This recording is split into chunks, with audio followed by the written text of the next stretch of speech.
সম্মানিত মুরব্বী সাহেব, সম্মানিত তিনি ভাই, আমি বলছিলাম যে নামাজ যদি আপনি না পড়েন তো হুজুর নামাজ পড়লে হুজুরের নামাজ দিয়ে আপনি জান্নাত যেতে পারবে না। ঠিক দুয়ার বিষয়টাও তেমন, ঠিক দুয়ার বিষয়টিও তেমন।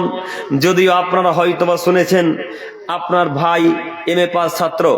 যুবক ভাইরা একটু তাকান তো আমার দিকে। আমি কিন্তু আপনাদেরকে বুঝতে পারি না, দেখতে পাই না, মানে এই লাইটটার জন্য। ও চাচারা একটু বুঝতে পারছেন কথা কি? হাসিয়েন না, একটু আমার দিকে তাকান।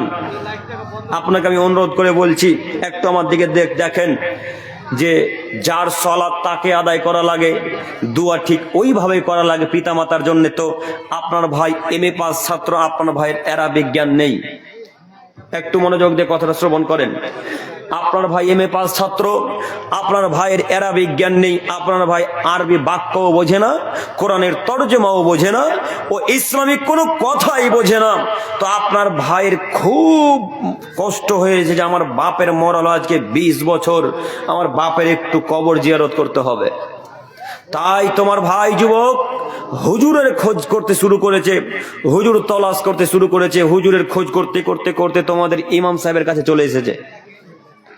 একটু তাকান।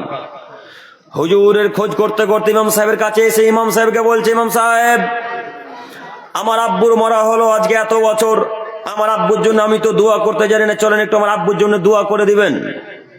হুজুর তখন বলছে, না আমি যেতে পারছি না, আমার কাজ আছে। তখন MA পাস ছাত্র, হয়তো মাস্টার ডিগ্রি, মাস্টার পাস করে চাকরি পেয়ে গেছে, টাকা তখন পকেট গরম হয়ে আছে, তাই না?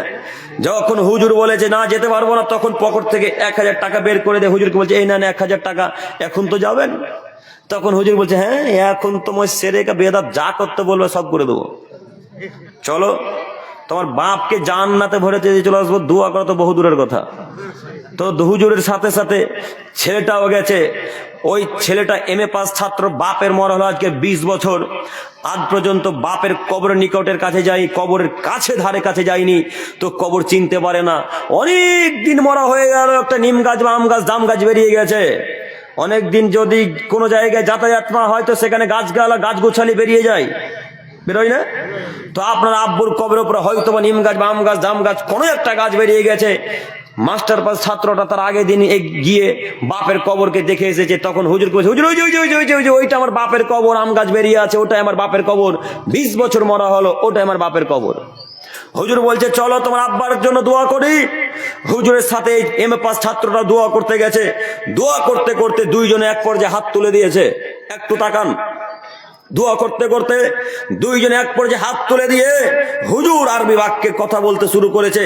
আরবিতে কথা বলতে বলতে বলতে বলতে বলতে এক পর্যায়ে ওই যে বাক্যটা যেটা আল্লাহ নবী শিখিয়ে দিয়েছেন, ওই বাক্যটা বলতে শুরু করেছেন। কোন বাক্য? রব্বির হামহুমা কামা রব্বায়ানি সগীরা। এই বাক্য হুজুর বলতে শুরু করেছে। হুজুর বলছেন, রব্বির হামহুমা কামা রব্বায়ানি সগীরা, হে আমার প্রতিপালক, তুমি আমার আব্বু আম্মুকে ওই অবস্থাতে রাখো, ওইভাবে রাখো যেমন আমার আব্বু আম্মু আমাকে বাল্য অবস্থাতে লালন পালন করেছিল। তখন যে ছেলেটা 1000 টাকা দিয়েছে, ওই ছেলেটা বলছে, আল্লাহুম্মা আমিন, আল্লাহ তুমি কবুল করে নাও। কথা বুঝেননি? MA পাস ছাত্রের বুদ্ধি দেখেন। টাকা দিলেন আপনি, দোয়া এখন কার জন্য হবে? হুজুরের বাপ মার জন্য হচ্ছে। আবার বলি দেখুন, হুজুর দুই হাতকে উত্তোলন করে দিয়ে বলছেন, রব্বির হামহুমা কামা রব্বায়ানি সগীরা, হে আমার প্রতিপালক, আমাকে আমার আব্বু আম্মু বাল্য অবস্থায় যেভাবে লালন পালন করেছিল মাবুদ, তুমি আমার আব্বু আম্মুকে সেভাবে রহমতের চাদরে রেখো। তখন যে ছেলেটা 1000 টাকা দিয়েছে, ওই ছেলেটা বলছে, আল্লাহুম্মা আমিন, আল্লাহ তুমি হুজুরের বাপ মাকে জান্নাতে ভরে দাও। কি লাভ হলো? কি লাভ হলো? তো এই কথাটা আর সালাতের কথাটা ঠিক এমনই। আপনি নামাজ না পড়লে হুজুর কোনো উপকার করে দিতে পারবে না, আপনি দোয়া না করলে আপনার বাপের কোনোদিন উপকার করতে পারবে না। তবে হতে পারে, উপকার হতে পারে। তো আপনার দোয়াতে যত উপকার হবে, হুজুরের এক কোনাও সেই দোয়াতে উপকার অত হবে না। কেন? আপনি ছেলে, আল্লাহ নবী সাল্লাল্লাহু আলাইহি ওয়াসাল্লাম বলছেন, অতীব তাড়াতাড়ি দোয়া কবুল হয় তার ছেলে মেয়ের, নেক সন্তান সন্ততির। যখন দোয়া করে বাপ মার জন্যে, তখন বাপ মার কবর আযাব আল্লাহ ক্ষমা করে দেন। অতএব যুবক ভাই, আপনাদেরকে আমি অনুরোধ করে বলতে চাইছি, পিতা মাতার কবরের কাছে গিয়ে দুই চোখের পানিকে top top top top top top করে ফেলে দিয়ে বাংলাতে বলবো, আরবি জানি না, আরবি জানি না, কি করব, বাংলায় বলবো। বাংলায় আব্বুর কাছে গিয়ে, কবরের কাছে গিয়ে আল্লাহকে বলবো, আল্লাহ আমার আব্বু সাধারণ মানুষ, আমার আব্বু খুব ভালো মানুষ ছিলেন, আল্লাহ অতএব তুমি আমার আব্বুকে জান্নাতুল ফেরদাউস দান করো, আল্লাহ আল্লাহ তুমি আমার আব্বুকে জান্নাতুল ফেরদাউস দান করো। এই বাংলাটুকু তো মনে থাকবে ইনশাল্লাহ, থাকবেন ইনশাল্লাহ। তবে আরবি বাক্যটুকু খুব ছোট, মুখস্থ করবেন। রব্বির হামহুমা কামা রব্বায়ানি সাগীরা মুখস্থ হবে ইনশাল্লাহ। মুখস্থ করে সালাত আদায়ে যখন সালাম ফিরাবেন তার আগে বলবেন, তারপরে সালাম ফিরাবেন। বুঝাতে পারলাম না অনেক কথাটা? তাসাহুদে বসে আছেন, তাসাহুদে আঙুল নড়ছে, প্রথমে আত্তাহিয়াত বলা হয়েছে, তারপরে দরুদ হয়েছে, তারপরে প্রথম মাসুরা, দ্বিতীয় মাসুরা হয়ে গেছে, এখন আমরা সালাম ফিরিয়ে দিই, ফিরাই না? এখন এই সালাম ফেরানোর আগে পিতা মাতার জন্য দোয়া করবেন, নিজের জন্য দোয়া করবেন, নিজের আহলে আয়াত আত্মীয় স্বজনের জন্য দোয়া করবেন, তারপরে সালাম ফিরাবেন। আব্দুল করিম ভাই, সময় নেই, মাঠে কাজ করা লাগবে, সময় নেই, এত লম্বা করে দোয়া করতে পারবো না। যদি মাঠে কাজ করা লাগে তো 4টা দোয়া করার পর পিতা মাতার জন্য দোয়া করব, যতই কাজ থাকুক, তারপরে সালাম ফিরাবো ইনশাল্লাহ। পারবো ইনশাল্লাহ? থেকে পারবো ইনশাল্লাহ। আল্লাহ তুমি কবুল করো, সকলে বলি আমিন। সম্মানিত দিনী ভাই, বলছিলাম মহান আল্লাহ তাআলা বলেন, ফাখালাফা মিন বাদিহিম খালফ, আদমের ছেলে মেয়ে শোনো, অতঃপর তাদের পরে এলো অপদার্থের দল, আদাউস সালাত, যারা তাদের নামাজকে নষ্ট করলো, অত্তাবাউস শাহওয়াত, যারা কুপ্রবৃত্তিকে অনুসরণ করে চললো, ফাসাউফা ইয়ালকাউনা গাইয়া, অচিরেই আমি আল্লাহ তাআলা তাদেরকে ভ্রান্ত পথের শাস্তি ভোগ করাবো। এইখানে আল্লাহ তাআলা 4টি কথা বললেন, হয়তো আপনি বুঝতে পারেননি, একটু আমার দিকে দেখেন। প্রথম বাক্যে ফিরে গেলাম, আল্লাহ বলছেন ফাখালাফা মিন বাদিহিম খালফ, আদমের ছেলে মেয়ে শোনো, অতঃপর তাদের পরে এলো অপদার্থের দল। কাদের পরে? যারা সালাত আদায় করলো না তারা, যারা নামাজ পড়লো না তারা, যারা এখন পর্যন্ত সালাত আদায় করে না তারা অপদার্থ। কথা কে বলছেন? আল্লাহ। এবার আপনাকে আমি বলি যে আল্লাহ বলছেন যারা নামাজ পড়ে না তারা অপদার্থ, আল্লাহ বলছেন যারা সালাত আদায় করে না তারা অশিক্ষিতদের দল। তো এখন আমি যদি আপনাকে বলি সালাত আদায় না করে শিক্ষিত দাবি করা যাবে না, তো আমি দোষী না আল্লাহ দোষী? গো আল্লাহ দোষী। আল্লাহ বলেছেন, প্রমাণ আমার কাছে আছে। আব্দুল করিম ভাই দেখাতে পারবেন তো? জি, দেখার জন্য প্রস্তুতি গ্রহণ করে আছে আমি আপনাকে, এখনো দেখার জন্য প্রস্তুতি গ্রহণ করে আছে। আপনি শুধু কথা বলেন যে আয়াত কোন জায়গায়, কোন পারাতে, কোন সূরাতে আছে, আমি দেখিয়ে দেওয়ার জন্য প্রস্তুত করে আছে। অতএব একটু আমার দিকে তাকান। সালাত আদায় করতে হয় না ইহুদিদেরকে, সালাত আদায় করতে হয় না খ্রিস্টানদেরকে, নামাজ পড়তে হয় না হিন্দু ভাইদেরকে, সালাত আদায় করতে হয় না সাঁওতাল ভাইদেরকে, সালাত আদায় করতে হয় না বেধর্মীদেরকে, আর সালাত লাগে না পাগলদেরকে, যারা পাগল হয়ে গেছে, যাদের মস্তিষ্ক কাজ করে না, যাদের বিবেক বুদ্ধি কাজ করে না, তাদের নামাজ লাগে না, তারা এমনিতেই জান্নাতে যাবে, তাদের হিসাব নিকাশ হবে না, তারা জান্নাতে যাবেই যাবে। খ্রিস্টানদের সালাত লাগে না, এরা জাহান্নামে যাবে। খ্রিস্টানদের নামাজ লাগে না, এরা জাহান্নামে যাবে। এরা কাফের, তাই এদের নামাজ লাগে না। ইহুদিরা কাফের, তাই এদের নামাজ লাগে না। বৌদ্ধরা কাফের, তাই এদের নামাজ লাগে না। পৃথিবীতে যত ধর্ম আছে, যত জাতি আছে, ইসলাম বাদ দিয়ে, মুসলিম বাদ দিয়ে, এরা সবাই জাহান্নামে যাবে। কেন? এরা কাফের, এরা কাফের, এরা কাফের। তার জন্যে একটু কথা এবার আপনাকে বলি, এখন তাজপুর খোররাতে যত মানুষ সালাত আদায় করে না, তাহলে কি এরা নিজেকে খ্রিস্টান ভাবে?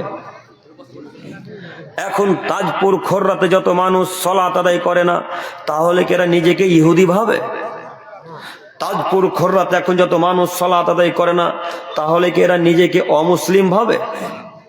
যদি নাই ভাবলেন, তাহলে ফজরের রক্তে 3 থেকে 4 জন মুসল্লি কেন? কথা ভুল হয়ে গেল, কথা ভুল হচ্ছে না? যদি তাই না ভাবেন, তাহলে ফজরের রক্তে, এশার রক্তে 1 কাতার হলো কেন? ফজর ওয়াক্তে দুইটা মানুষ হলো কেন?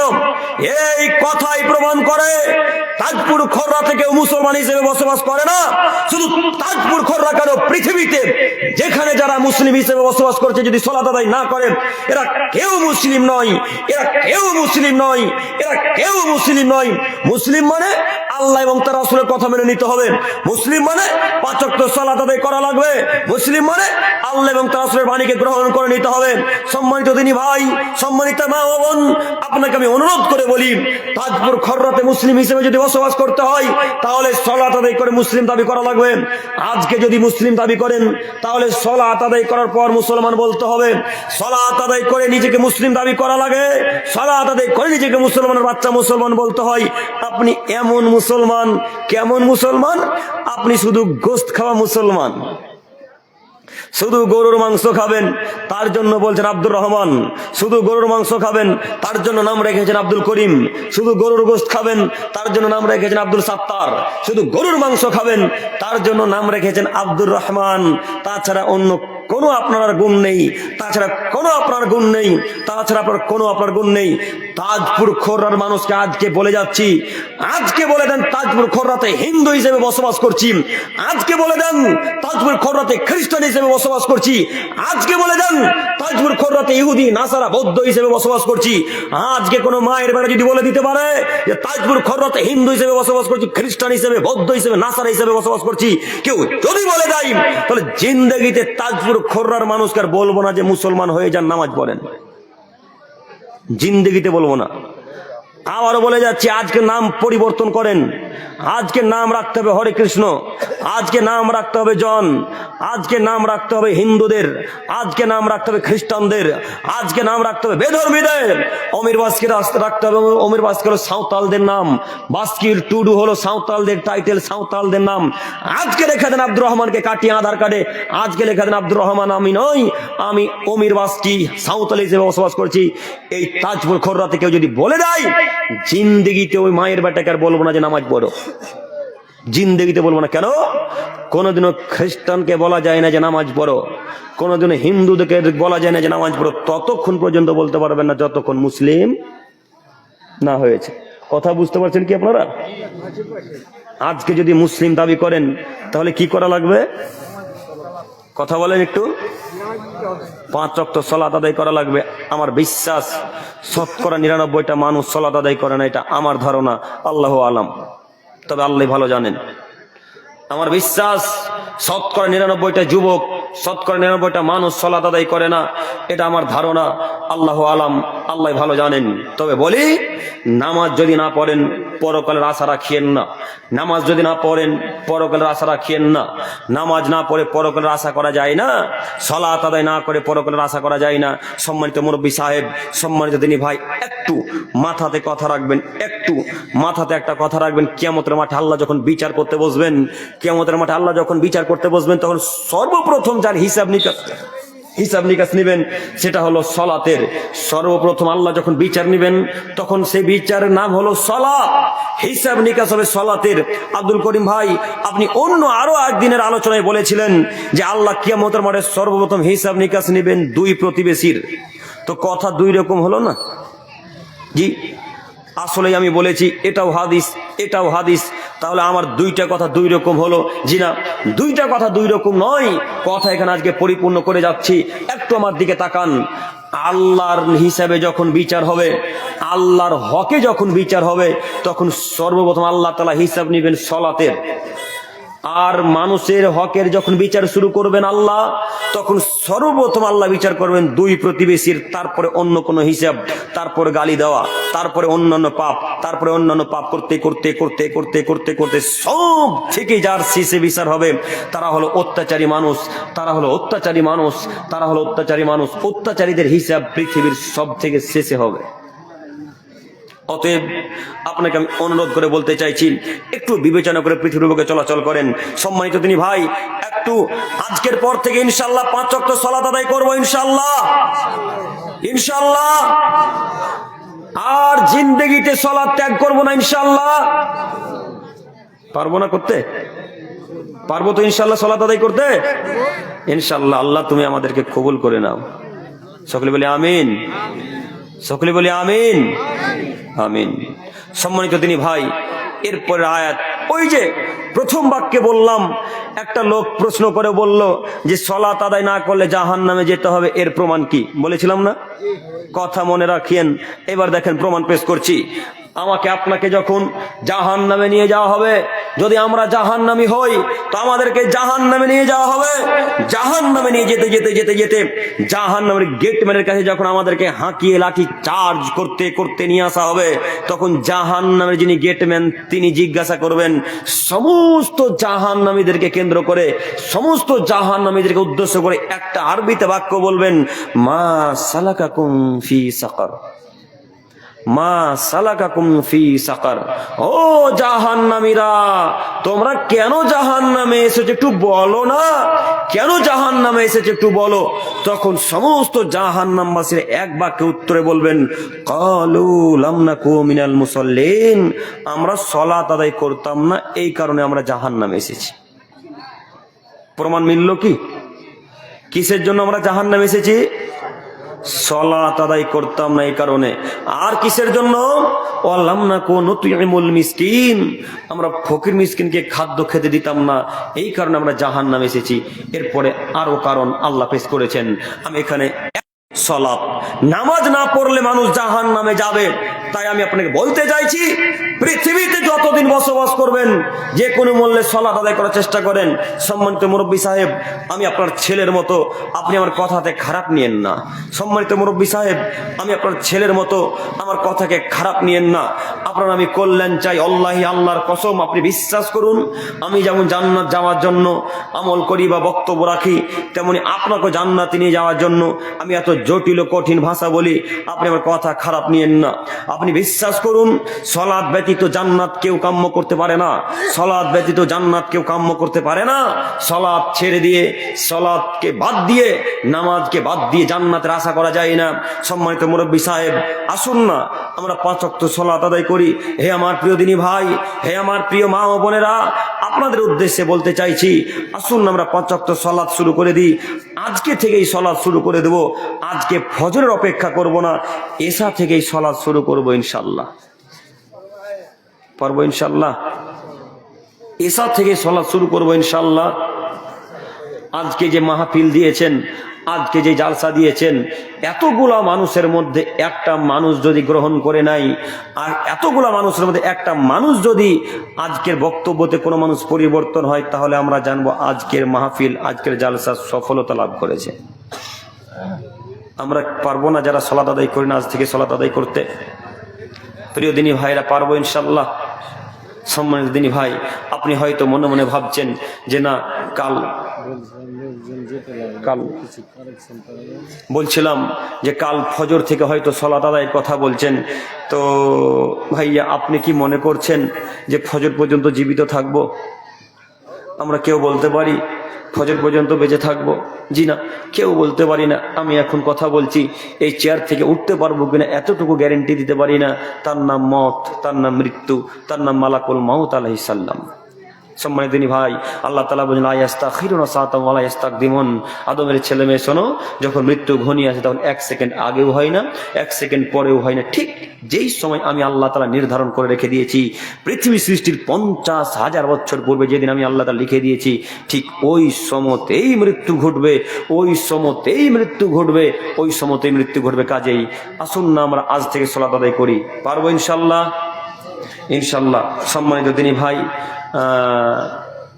আপনারা সকলেই তো অবগত আছেন যে আপনাদের এই মতিউল না কি মাদ্রাসার নাম, দেখি একটু, মাতলাউল উলুম, আমাকে দেন একটু। আপনাদের মাদ্রাসা মাতলাউল উলুমের উন্নতি কল্পে এক ধর্মীয় জালসা দিয়েছিলেন। তো যেহেতু আপনারা অবগত আছেন যে আপনাদের উন্নতি কল্পে জালসা, আর কিছুক্ষণ আগে শেখ আলোচনা করেছিলেন এবং আদায় করলেন, ঘর থেকে আওয়াজ পাচ্ছিলাম, অনেকেই দান দিচ্ছিলেন, আলহামদুলিল্লাহ। তো ওইভাবেই একটু একটু করে এগিয়ে আসুন। রাত্রিও গভীর হয়েছে, ফজরে উঠাও লাগবে সকলকে। তো এক এক করে একটু একটু করে এগিয়ে আসুন দিনী ভাইরা। কেউ না দিয়ে এখান থেকে যাবেন না। আসুন না একটু একটু করে এগিয়ে আসি। আমরা এই মাদ্রাসাকে যদি টিকে রাখতে পারি, পরবর্তীতে ভবিষ্যৎকালে আমাদের এই ছেলেমেয়েরা বড় হবে, আমাদের ছেলেমেয়েরাই বড় হয়ে এখান থেকে মানুষের মতো মানুষ গড়ে উঠবে। আসুন এক এক করে এগিয়ে আসুন, আমার সাথে মুসাফা করবেন আর যাবেন। আসুন ভাইয়েরা, এক এক করে আসুন। কি হয়েছে? আবুল কালামকে ডাকেন।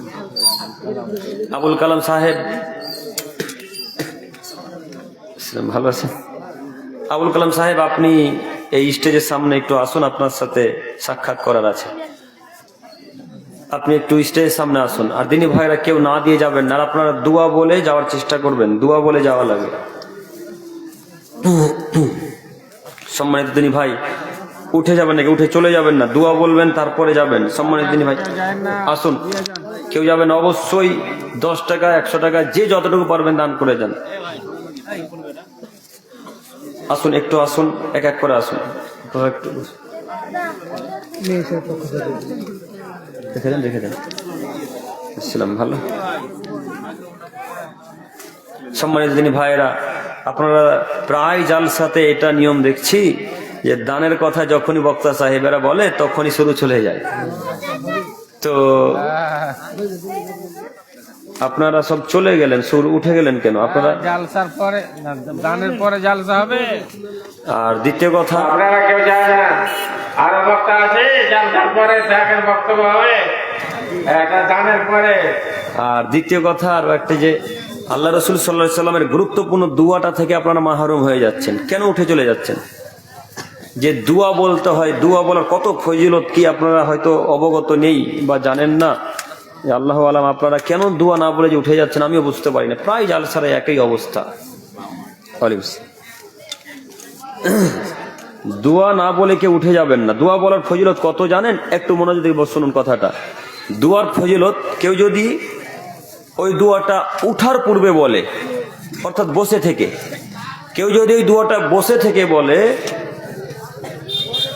তো যেই আশাতে যেই নিয়াতে এসেছিলেন ওই আশা ওই নিয়াত আল্লাহ তাআলা পরিপূর্ণ করবেন, আল্লাহ তাআলা কবুল করবেন।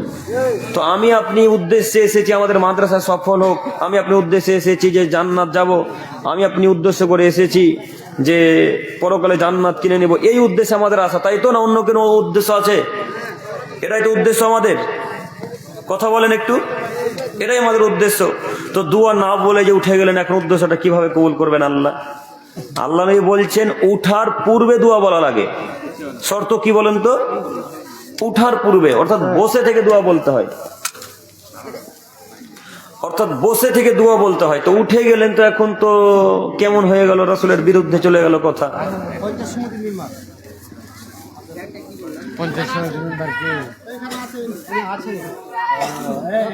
50